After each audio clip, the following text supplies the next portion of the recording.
Assalamualaikum warahmatullahi wabarakatuh. Innal hamdalillah nahmaduhu wa nasta'inuhu wa natubu ilaih. Asyhadu an la ilaha illallah wahdahu la syarika lah wa asyhadu anna Muhammadan abduhu wa rasuluh. Allahumma salli wa sallim ala nabiyyina Muhammad wa ala alihi wa sahbihi wa man tabi'ahum bi ihsanin ila yaumiddin.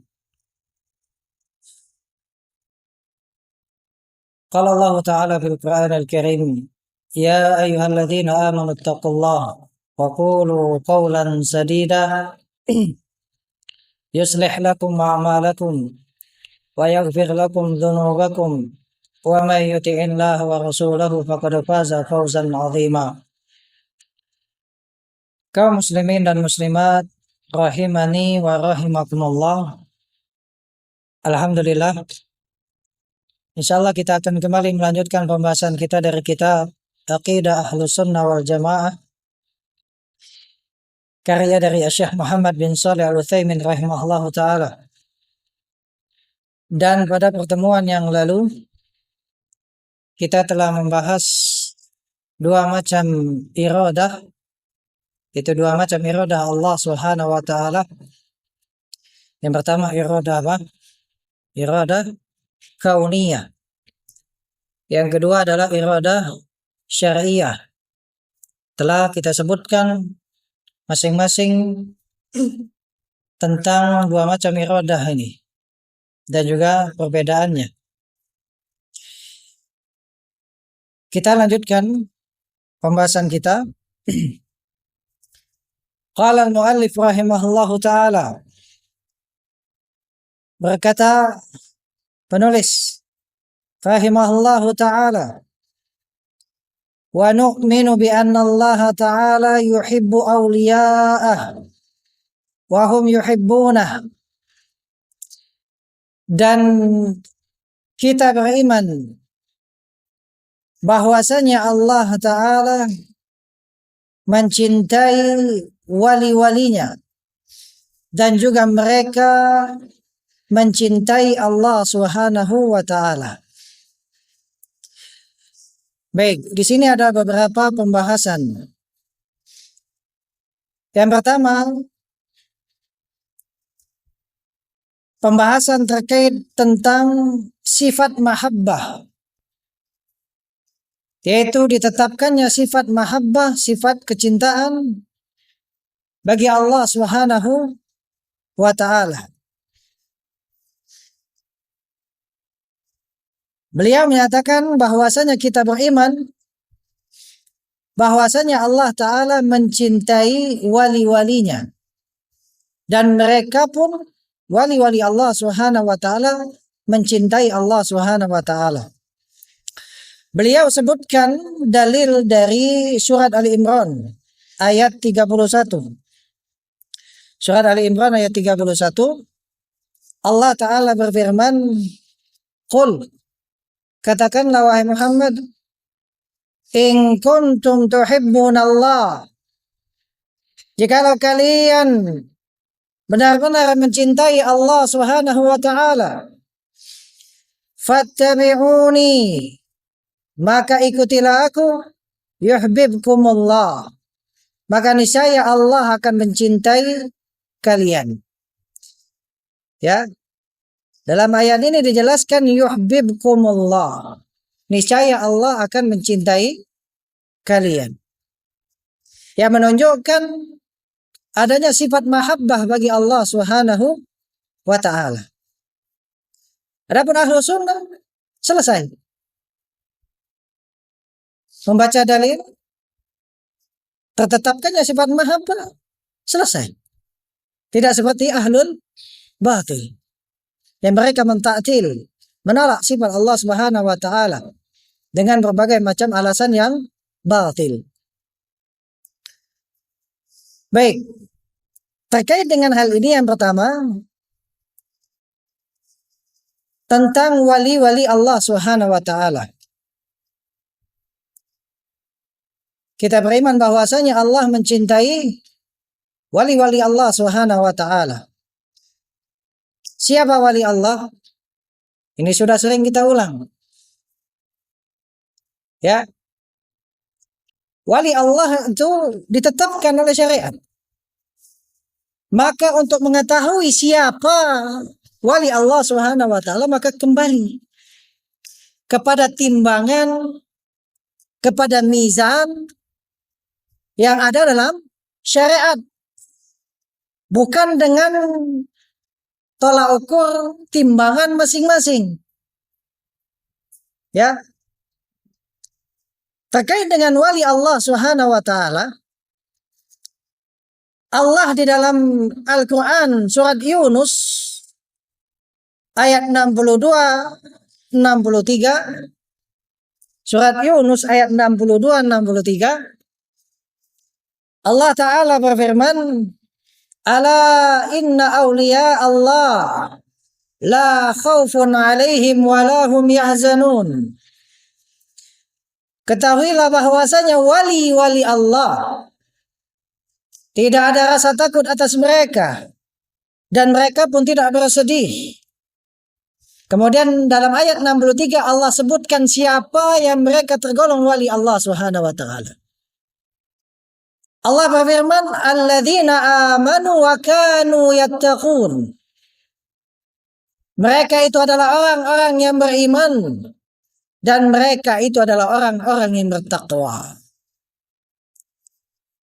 Maka orang yang beriman dengan sebenar-benarnya, orang yang bertakwa dengan sebenar-benarnya, maka dialah wali Allah Subhanahu wa ta'ala. Selesai.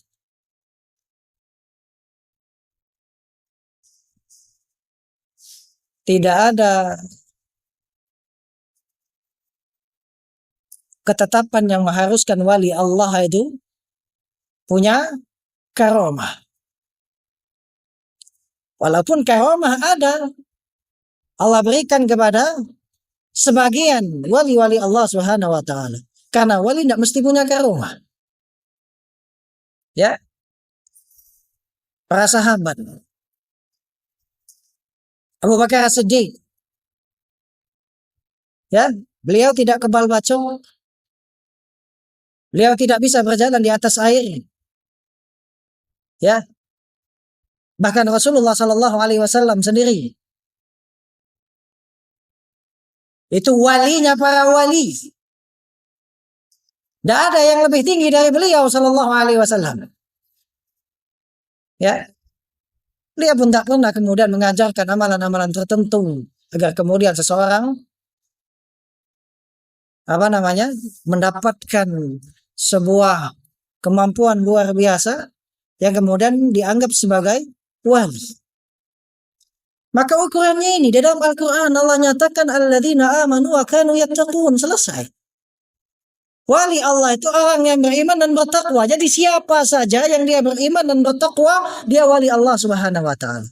Dan yang paling tahu keimanan seseorang dan yang paling tahu dengan kadar ketakwaan seseorang adalah Allah Subhanahu wa taala.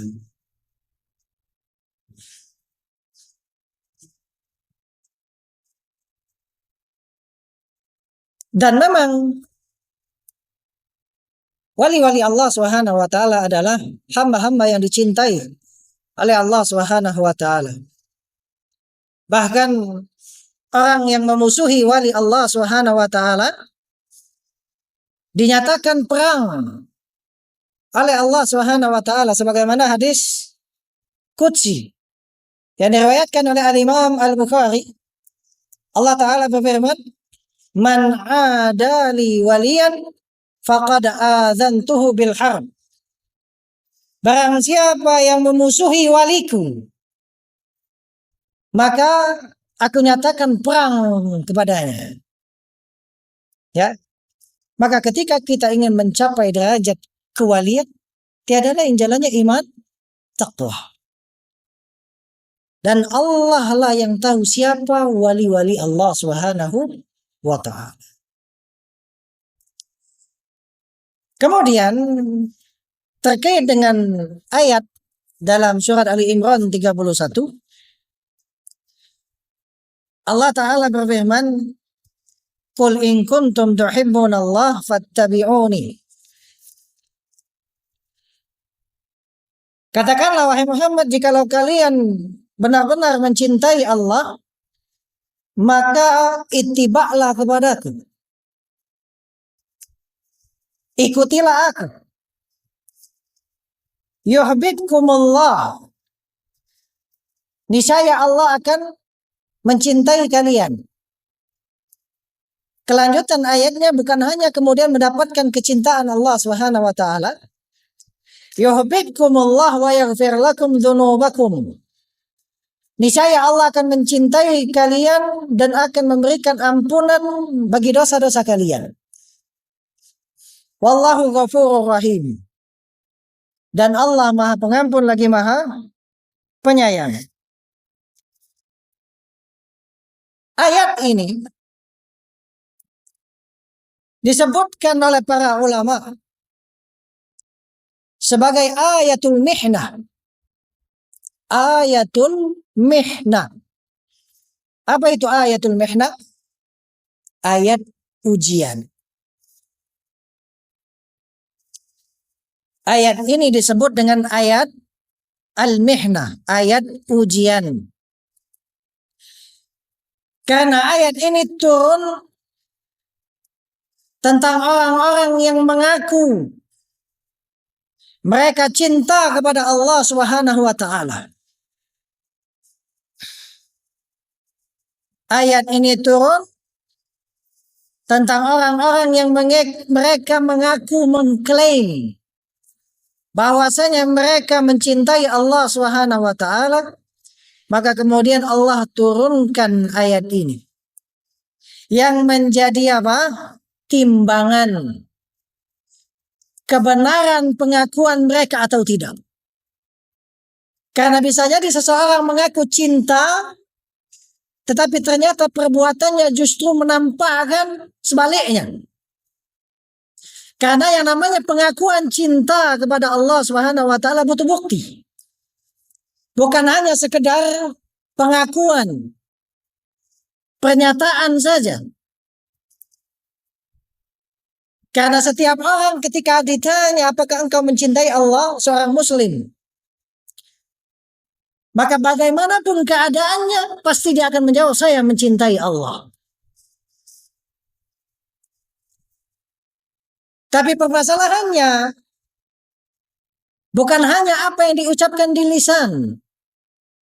Karena lisan ini bisa berdusta. Maka ayat ini menjadi mizan bagi orang-orang yang mengaku cinta kepada Allah Subhanahu wa taala. Maka ketika dia mengaku cinta kepada Allah Subhanahu wa taala, maka Allah perintahkan apa dalam ayat ini? Nabi untuk menyatakan, Allah perintahkan Nabi kita Muhammad SAW untuk menyatakan kepada orang yang mengaku cinta kepada Allah untuk ittiba kepada beliau. Maka kalau ada orang yang mengaku cinta kepada Allah, kemudian dia tidak mau ittiba mengikuti Rasulullah SAW, maka pengakuannya dusta.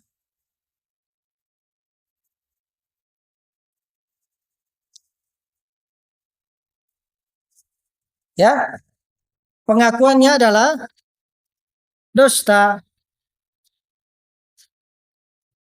Dan terkait dengan martabat atau derajat kecintaan kepada Allah, itu adalah derajat yang tinggi. Tidak ada lagi derajat yang lebih tinggi daripada derajat kecintaan kepada Allah Subhanahu wa ta'ala. Maka derajat yang tertinggi ini tidak cukup dengan pengakuan.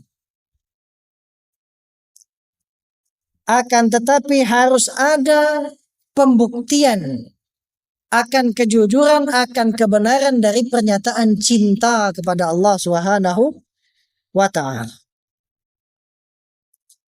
Maka tiada lain di dalam ayat ini jelas tanda kecintaan kepada Allah Subhanahu wa taala dengan ittiba kepada Rasulullah sallallahu alaihi wasallam. Mengikuti seluruh apa yang dibawa oleh Rasulullah sallallahu alaihi wasallam, bukan kemudian mengambil yang sesuai hawa nafsu, kemudian meninggalkan yang lain yang tidak sesuai dengan hawa nafsu pribadinya. Tetapi dia berusaha untuk mengikuti seluruh apa yang dibawa oleh Rasulullah sallallahu alaihi wasallam. Karena ada di antara kita yang tidak memahami bahwasanya kalau yang namanya ittiba hanya sekedar ittiba secara zahir. Pakai jubah, pakai apa? Lihya, jenggot.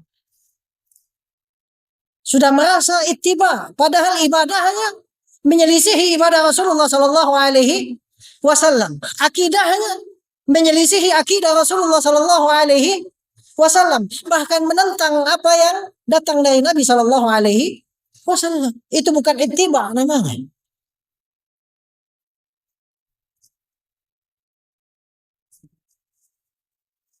Maka kemudian terkait dengan ayat ini, ketika orang itu menyatakan mengaku cinta kepada Allah, maka buktinya adalah dia ittiba kepada Rasulullah sallallahu alaihi wasallam. Ketika dia ittiba kepada Nabi sallallahu alaihi wasallam, dia akan mendapatkan keutamaan, mendapatkan ganjaran yang sangat besar dari sisi Allah Subhanahu wa taala. Karena tidaklah sebuah kebaikan melainkan akan Allah balas dengan berlipat ganda, dengan sesuatu yang lebih besar dari apa yang dilakukan oleh hamba itu. Maka ketika seseorang ittiba kepada Rasulullah sallallahu alaihi wasallam, kata Allah, yuhibbukumullah. Niscaya Allah akan mencintainya. Bukan hanya di situ, tetapi kemudian Allah menyatakan, wa yaghfir lakum dzunubakum. Dan Allah akan mengampuni untuk kalian dosa-dosa kalian. Maka inilah yang kita cari di dalam ittiba kepada Rasulullah sallallahu alaihi wasallam, adalah untuk mendapatkan kecintaan Allah Subhanahu wa taala, dan inilah yang tertinggi. Dan kemudian ingin mendapatkan ampunan Allah Subhanahu wa taala. Karena kita ini manusia biasa. Manusia lemah yang senantiasa berbuat salah. Sehingga sangat membutuhkan ampunan Allah Subhanahu wa taala. Ingin dapat cinta Allah, ingin dapat ampunan, ittiba kepada Rasulullah sallallahu alaihi wasallam. Ingat, ittiba bukan hanya zahir. Batin, yakni akidah, juga harus ittiba kepada Rasulullah sallallahu alaihi wasallam.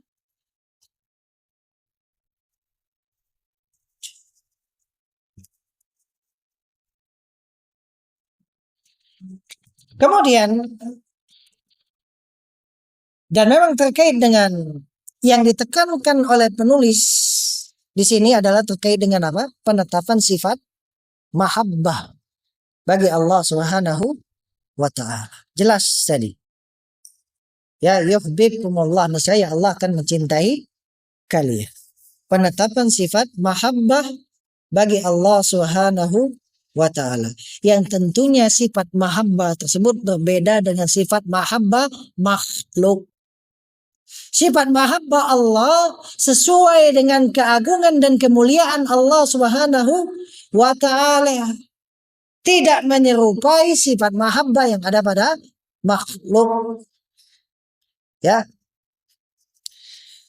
Kemudian beliau menyebutkan ayat yang berikutnya, yaitu dalam surat Al-Maidah ayat yang ke-54. Allah Ta'ala berfirman, fasawfa ya'tillahu biqaumi yuhibbuhum wa yuhibbunah. Maka kelak Allah akan mendatangkan suatu kaum yang Allah mencintai mereka dan mereka mencintai Allah. Jelas ya? Penetapan sifat mahabbah bagi Allah Subhanahu wa taala. Bukan hanya Allah itu dicintai, tetapi juga Allah mencintai. Mencintai orang-orang yang beriman, orang-orang yang bertakwa kepada Allah Subhanahu wa taala.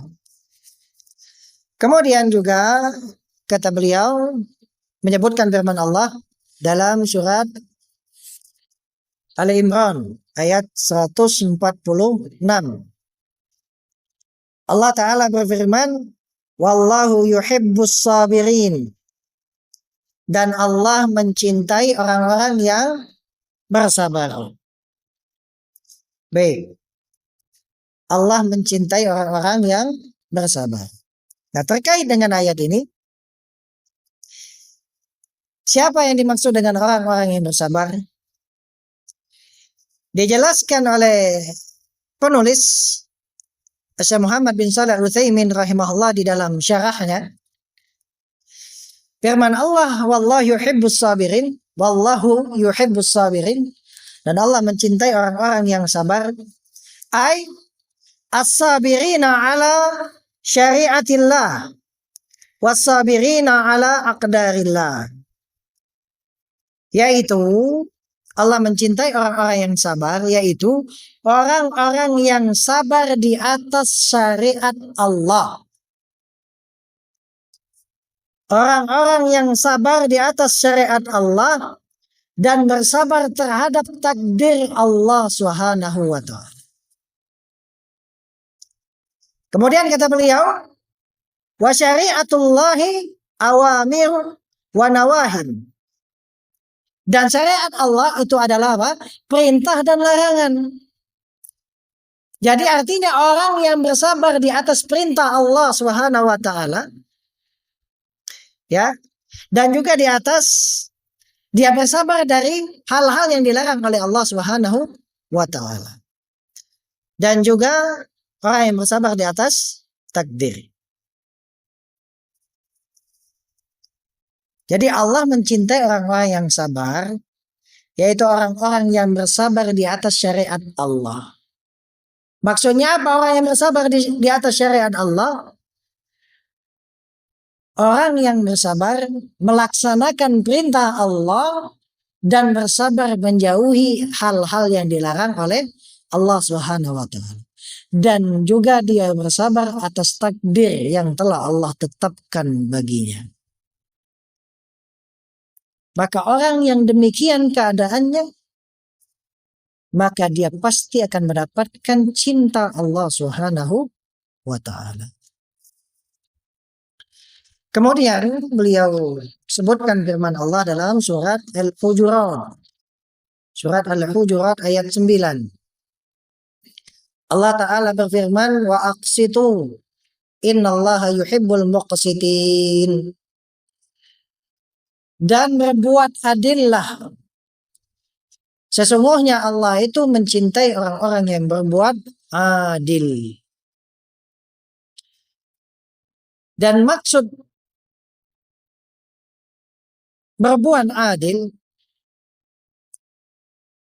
ya, itu mencakup berbuat adil kepada diri sendiri, berbuat adil kepada keluarga, dan juga berbuat adil kepada orang-orang yang bermuamalah dengan kita. Jadi bukan hanya terbatas berbuat adil itu kepada orang lain yang bermuamalah dengan kita. Bahkan kepada diri sendiri pun seseorang itu harus adil. Bagaimana di antara contohnya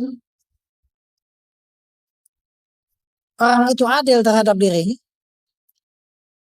Ya ketika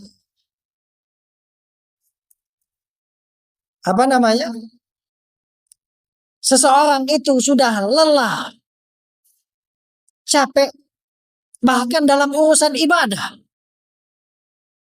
sholat malam dengan sholat yang panjang, kemudian matanya sudah begitu letih, ngantuk harus istirahat. Maka jangan kemudian dia paksakan untuk terus beribadah. Maka dia harus berbuat adil terhadap dirinya dengan apa? Dia beristirahat. Karena dirinya juga punya hak. Sebagaimana ketika sahabat yang mulia Abdullah ibn Amr ibn al-As radhiyallahu anhu, beliau ingin sholat malam sepanjang malam, ingin puasa di siang hari semuanya, tiap hari mau berpuasa. Kalau malam sepanjang malam tidak mau tidur, maunya sholat malam. Siangnya mau berpuasa, tiap hari mau berpuasa. Maka Rasulullah Shallallahu Alaihi Wasallam berkata kepada Abdullah bin Amr bin al-As, Inna li nafsika alaika haqqo. Sesungguhnya dirimu itu punya hak atasmu. Punya hak. Ya. Apalagi urusan-urusan yang lain. Ya. Ini terkait dengan berbuat adil. Wa aqsitu, dan berbuat adil. Ya, bukan hanya berbuat adil kepada orang lain yang bermuamalah dengan kita, tetapi juga berbuat adil kepada keluarga, bahkan kepada diri kita. Baik. Kemudian beliau masih menyebutkan dalil terkait dengan penetapan sifat mahabbah bagi Allah Subhanahu wa taala, yaitu dalam surat Al-Baqarah ayat 195. Allah taala berfirman, wa ahsinu innallaha yuhibbul muhsinin. Dan berbuat ihsanlah. Berbuat baiklah, berbuat ihsan. Sesungguhnya Allah itu mencintai orang-orang yang berbuat baik, berbuat ihsan. Ya. Nah, berbuat ihsan ini juga dalam segala sesuatu. Ya. Baik dalam hal bermuamalah dengan Allah Al-Khaliq maupun dengan makhluk. Bagaimana berihsan kepada Allah Subhanahu wa taala? Bagaimana? Hadis yang ma'ruf. Hadis kedua dari Al-Arba'in An-Nawawiyah. Anta budallaha ka'annaka tarah, fa in lam takun tarah fa innahu yarak. Engkau beribadah kepada Allah seakan-akan engkau melihatnya. Kalau engkau tidak melihatnya, maka sesungguhnya Allah melihat. Itu ihsan. Ya. Adapun ihsan dalam muamalah kepada makhluk, ada batasan yang disebutkan oleh Rasulullah Sallallahu Alaihi Wasallam, yang ini menjadi kaidah, yaitu hadis Nabi Sallallahu Alaihi Wasallam yang diriwayatkan oleh Al-Imam Al-Bukhari dan Al-Imam Muslim dari sahabat Anas ibn Malik radhiyallahu anhu. Kata Nabi Sallallahu Alaihi Wasallam, la yu'minu ahadukum hatta yuhibba li akhihi ma yuhibbu li nafsihi. Tidak beriman atau tidak sempurna keimanan salah seorang kalian hingga dia mencintai untuk saudaranya apa yang dia cintai untuk dirinya. Ya.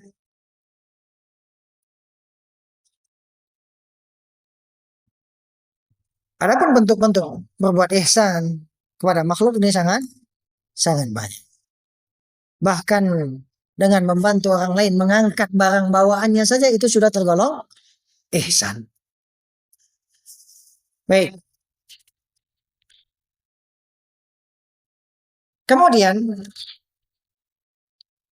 berkata penulis rahimahullah, wa nu'minu bi anna Allah Ta'ala, dan kita beriman bahwasanya Allah Ta'ala yardha ma syara'ahu minal a'mal wal aqwal, Allah itu ridha kepada apa yang telah Allah syariatkan berupa amalan ataupun perbuatan, amalan ataupun ucapan. Kita beriman bahwasanya Allah ridha kepada apa yang telah Allah syariatkan berupa amalan ataupun ucapan. Dari ucapan beliau ini terkait dengan apa? Penetapan sifat ridha bagi Allah Subhanahu wa ta'ala. Kemudian kata beliau wa yakrahu ma naha anhu minha. Dan juga kita beriman bahwasanya Allah membenci apa yang Allah larang dari ucapan ataupun perbuatan. Jadi kalau apa yang Allah syariatkan itu artinya Allah ridho kepada hal tersebut. Kalau sesuatu itu baik amalan ataupun ucapan yang dilarang oleh Allah Subhanahu wa taala, maka itu artinya Allah benci kepada hal tersebut. Maka di sini ada penetapan sifat ridha dan sifat karaha, benci. Tetapi ingat, gampang. Ahlu sunnah baca ayatnya, baca hadisnya, tetapkan, selesai. Berbeda dengan keridhaan makhluk, berbeda dengan kebencian makhluk.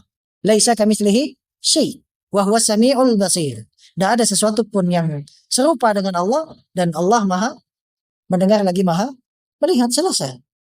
Tetapkan sifatnya tanpa mentamsil, tanpa mentakyif, ya, tanpa menta'atil, ya, selesai. Kemudian beliau sebutkan dalil, ya, dalam surat Az-Zumar ayat yang ke-7. Surat Az-Zumar ayat yang ke-7.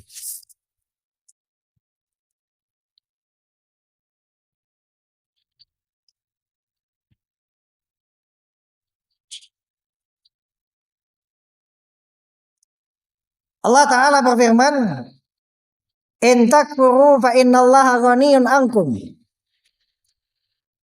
Jikalau kalian kafir, maka sesungguhnya Allah itu tidak butuh kepada kalian. Allah tidak butuh kepada kalian. Tidak butuh. Bahkan kekafiran hamba-hambanya tidak sedikit pun memberikan mudarat kepada Allah Subhanahu wa ta'ala. Yang mendapatkan kemudaratan dari kekufuran tersebut adalah hamba itu sendiri. Sedikit pun tidak merugikan Allah Subhanahu wa ta'ala. Kekufuran makhluk, kekufuran hamba-hamba Allah tidak sedikit pun mengurangi kerajaan kekuasaan Allah Subhanahu wa ta'ala. Kemudian kelanjutan ayatnya Allah Ta'ala berfirman, wala yardha li ibadihil kufur. Dan Allah tidaklah meridhoi kekufuran bagi hamba-hambanya. Wa in tashkuru, dan jikalau kalian bersyukur, yardhahu lakum, niscaya Allah meridhoinya untuk kalian. Maksudnya apa? Wa in tashkuru, dan jikalau kalian bersyukur, bagaimana bentuknya? Dijelaskan oleh Syekh As-Sa'di di dalam tafsirnya, firman Allah wa in tashkuru, yakni wa in tashkurullaha ta'ala bitauhidih wa ikhlasid dinillahu. Jikalau kalian bersyukur, yaitu maksudnya jikalau kalian bersyukur kepada Allah. Dengan apa bersyukur kepada Allah? Dengan mentauhidkan Allah dan dengan memurnikan agama, mengikhlaskan amalan hanya untuk Allah Subhanahu wa ta'ala. Maka yardahu lakum, maka niscaya Allah meridhoinya bagi kalian. Jelas dalam ayat ini apa? Penetapan sifat ridha bagi Allah Subhanahu wa ta'ala. Kemudian beliau bawakan ayat yang lain dalam surat At-Taubah ayat 46. Surat At-Taubah ayat 46. Allah Ta'ala berfirman, walakin karihallahu imbi'athahum. Akan tetapi Allah membenci keberangkatan mereka ke medan jihad, yaitu keberangkatan orang-orang munafik ke medan jihad. Allah disebutkan dalam ayat ini walakin karihahu, penetapan sifat karih. Selesai. Akan tetapi Allah membenci keberangkatan mereka ke medan jihad, yaitu orang-orang munafik. Fathabbatahum. Makna fathabbatahum disebutkan di dalam tafsir Al-Muyassar, fasaqqala alaihim al-huruj. Fasaqqala alaihim al-huruj. Itu makna fathabbatahum. Maka Allah jadikan mereka itu berat untuk keluar ke medan jihad, karena Allah tidak suka mereka pergi ke medan jihad. Maka Allah jadikan mereka itu merasa berat untuk keluar ke medan jihad. Wa qila qudu ma'al qa'idin. Dan dikatakan tinggallah kalian bersama orang-orang yang tinggal, yang tidak ikut berangkat ke medan jihad. Insyaallah jelas dari ayat-ayatnya penetapan sifat ridha bagi Allah dan sifat benci bagi Allah Subhanahu wa taala. Kemudian yang berikutnya kata beliau rahimahullah, wa nu'minu bi anna Allah ta'ala yarda 'anil ladzina amanu wa 'amilus shalihat. Dan kita beriman bahwasanya Allah taala ridha kepada orang-orang yang beriman dan beramal saleh. Allah Ta'ala berfirman dalam surat Al-Bayyinah ayat yang ke-8. Radhiyallahu anhum wa radu'an. Allah ridha kepada mereka dan mereka pun ridha kepada Allah. Dzalika liman khasya rabbah. Yang demikian itu bagi orang yang memiliki rasa khasyah, rasa takut kepada Rabbnya, kepada Allah Subhanahu wa taala. Ya. Yang mana dalam ayat ini Allah Ta'ala berfirman apa? Jazaa'uhum inda rabbihim jannatu adnin tajri min tahtihal anhar. Balasan untuk mereka di sisi Allah adalah surga Aden yang mengalir di bawahnya sungai-sungai. Khalidina fiha abada. Mereka kekal di dalamnya selama-lamanya. Radhiyallahu anhum wa radu'an. Allah ridha kepada mereka dan mereka pun ridha kepada Allah. Ingin dapat surga Aden yang mengalir di bawahnya sungai-sungai dengan berbagai macam kenikmatan. Ma la ainun ra'at wa la udhunun sami'at wa la khatar ala qalbi bashar. Kenikmatan yang tidak pernah dipandang oleh mata, kenikmatan yang tidak pernah terdengar oleh telinga, bahkan kenikmatan yang tidak terbetik sedikit pun di dalam hati, tidak mampu dibayangkan, tidak mampu dihayalkan. Yang dia kekal di dalam kenikmatan tersebut, yang mendapatkan keridhaan Allah, ini semua akan didapatkan dengan apa? Didapatkan oleh orang-orang yang takut kepada Allah Subhanahu wa ta'ala, memiliki khasyah kepada Allah Subhanahu wa ta'ala. Rasa takut yang didasari oleh ilmu. Yang rasa takut ini mendorong dia untuk taat kepada Allah Subhanahu wa ta'ala, melaksanakan apa yang diperintahkan, menjauhi apa yang dilarang oleh Allah Subhanahu wa ta'ala.